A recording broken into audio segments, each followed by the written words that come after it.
Siria está aquí, a 8 horas de avión de España. Es la mitad de grande y su población se concentra aquí.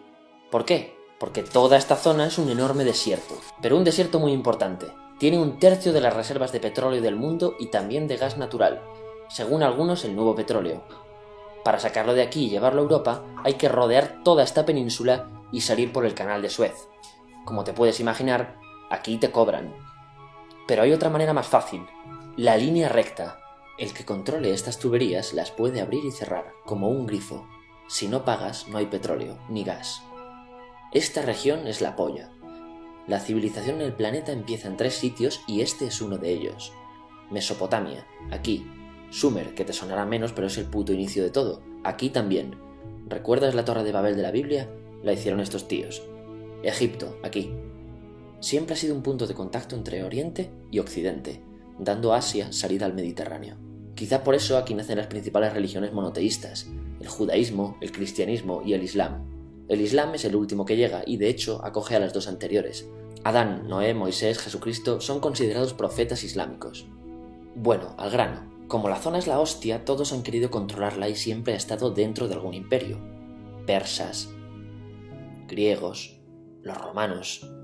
El imperio romano termina partiéndose en 2, y finalmente solo sobrevive esto. Ahora es cuando la última religión monoteísta, el Islam, construye su propio imperio. ¿Te acuerdas de las cruzadas? Bueno, pues son los europeos cristianos intentando recuperar esta zona de la que estamos hablando. Los últimos en llegar son los turcos, que ojo, no vienen de Turquía, sino de a tomar por culo en Asia, junto con Gengis Khan. Lo conquistan todo y fundan el Imperio Otomano. El Imperio Otomano se queda ahí hasta la Primera Guerra Mundial, 600 años. Cuando acaba la Primera Guerra Mundial, aparecen pequeños países donde antes estaba el Imperio Otomano, y por primera vez vemos a Siria en un mapa. Hasta ahora la habíamos dibujado para no perdernos. ¿Y quién se inventa esos países? Lo que te voy a contar es alto secreto. Bueno, lo era en 1916.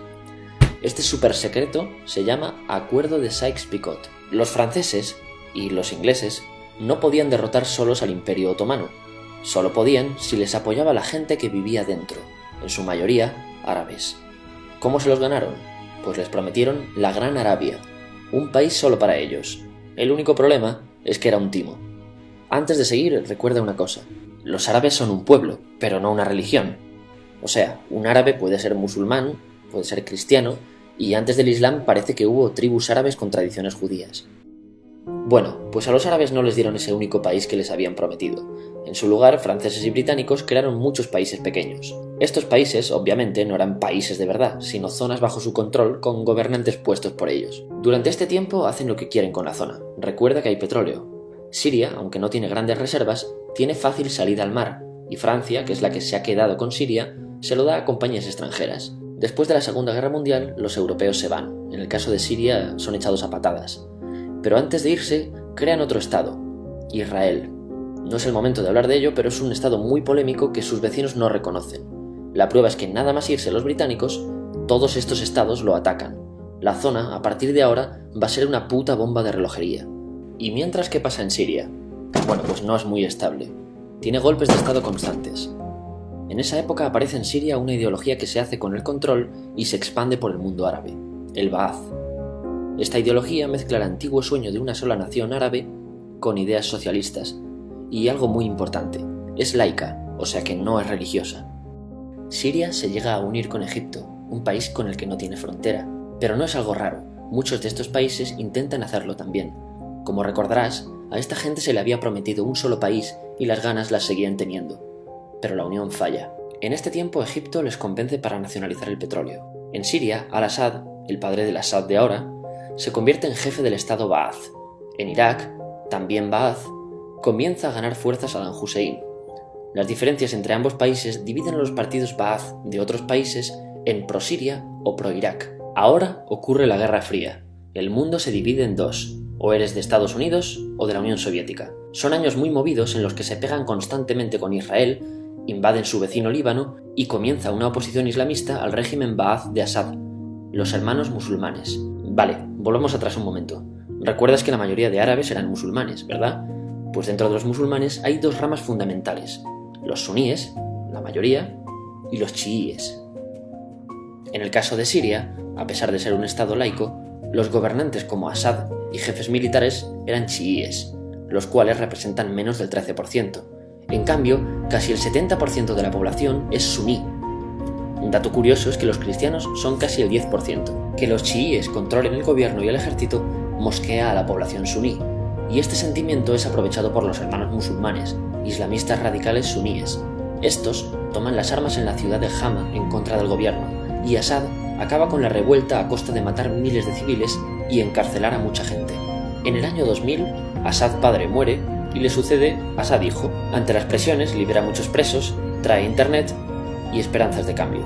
Hay un periodo de gran debate político y aparece la oposición. También vuelven los hermanos musulmanes.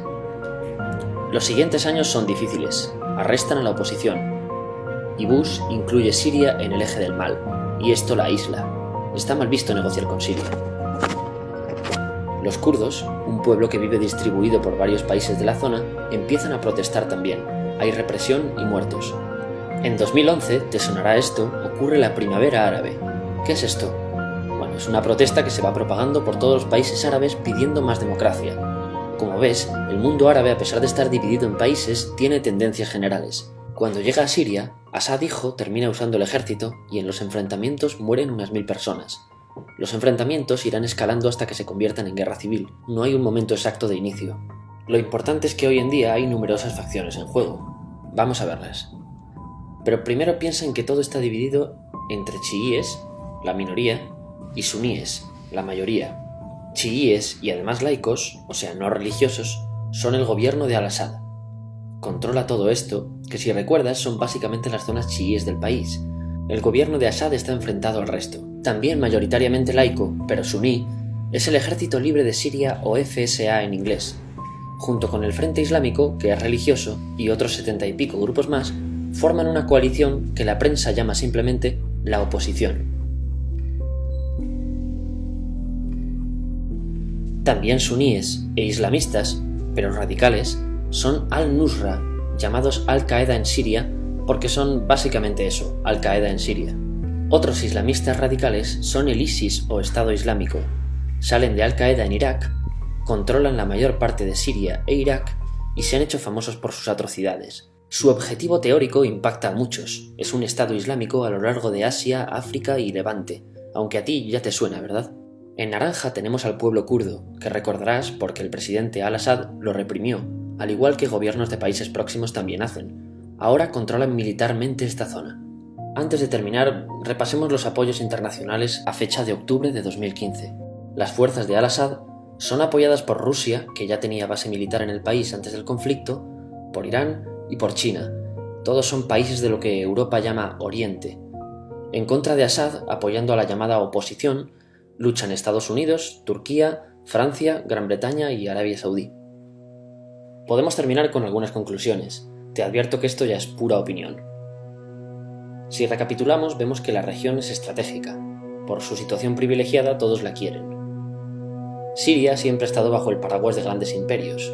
Piensa que hace 100 años la actual Francia era Francia, Gran Bretaña era Gran Bretaña, pero es que hace 200 también, y hace 300 también, y hace 400 también. En cambio, Siria solo es Siria desde hace menos de 100 años, y solo se gobierna a sí misma desde hace poco más de 50. Además, jamás decidieron sus fronteras, se las impusieron. Europa divide Oriente Medio a su antojo para controlarlo, diseñando países sin tener en cuenta su población. Muchos historiadores dicen que todo pueblo tiene la necesidad de manejar su propio destino, pero estos ingredientes que hemos visto juegan en contra de proyectos como la Siria Ba'ath, que encima usa la represión para mantenerse. En última instancia, producen una guerra civil. En este contexto no es extraño que aparezcan actores que se alimenten de la desesperación, el sentimiento suní de opresión y la visión de Occidente como invasor. ISIS usa la identidad árabe y la mitología de antiguos imperios.